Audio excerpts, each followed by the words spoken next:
Lubang Buaya. Malam yang tak pernah sunyi Lubang Buaya dikenal sebagai saksi bisu sejarah kelam bangsa Indonesia. Di siang hari, tempat ini ramai dikunjungi orang yang ingin belajar sejarah. Namun di malam hari suasananya berubah drastis, sunyi, dingin, dan penuh cerita yang membuat bulu kuduk berdiri. Malam itu, seorang mahasiswa bernama Raka sedang mengerjakan skripsi tentang sejarah G30 PKI.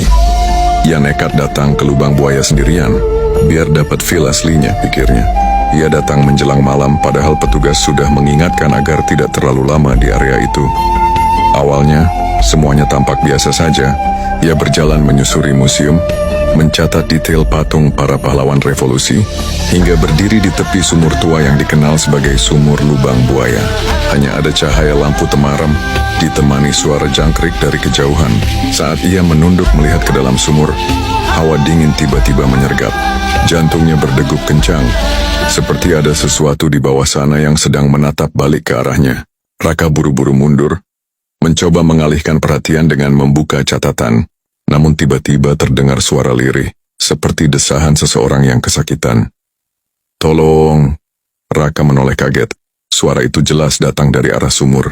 Ia mencoba meyakinkan diri, mungkin hanya sugesti, tapi suara itu terdengar lagi. Kali ini lebih jelas diikuti jeritan pendek yang menusuk telinga. Perlahan, kabut tipis muncul di sekitar sumur. Dari dalamnya Raka melihat bayangan samar seorang pria berseragam lusuh. Tubuhnya penuh luka, wajahnya pucat pasi. Sosok itu menatapnya dengan mata kosong, lalu mengangkat tangannya ke atas seolah minta ditolong. Raka terpaku, tubuhnya kaku tak bisa bergerak. Dan seakan itu belum cukup, dari balik kabut, muncul sosok lain. Perempuan berambut panjang, berpakaian putih compang-camping. Wajahnya rusak, matanya hitam legam, bibirnya berlumuran darah. Ia perlahan merangkak keluar dari arah sumur. "Kenapa kalian datang? Mengganggu kami." Suaranya serak menggema membuat telinga Raka berdenging. Angin berhembus kencang membuat dedaunan bergetar. Lampu di sekitar lokasi berkedip-kedip lalu padam.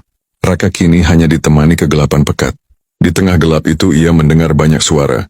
Jeritan, tangisan, bahkan suara tertawa sinis yang mengerikan. Tiba-tiba pundaknya terasa berat, seolah ada yang menempel. Ia menoleh perlahan, dan hampir pingsan melihatnya. Sesosok bayangan hitam tinggi besar berdiri tepat di belakangnya. Wajahnya samar. Hanya terlihat mata merah menyala. Sosok itu berbisik di telinganya. "Kamu, ikut bersama kami." Raka menjerit sekuat tenaga dan lari terbirit-birit meninggalkan area sumur. Entah bagaimana ia berhasil menemukan jalan keluar. Sesampainya di luar, tubuhnya lemas, keringat dingin membasahi seluruh badan. Keesokan harinya, ia menceritakan kejadian itu pada petugas. Petugas hanya menggeleng dan berkata, "Sudah sering ada yang melihat. Lubang Buaya bukan hanya saksi sejarah, tapi juga tempat arwah-arwah gelisah yang tak pernah tenang." Sejak saat itu Raka bersumpah tak akan pernah lagi mendatangi tempat itu di malam hari. Ia tahu, Lubang Buaya memang menyimpan kisah kelam yang tak semua orang sanggup menyaksikan dengan mata kepala sendiri. Apakah kamu berani datang ke Lubang Buaya setelah gelap?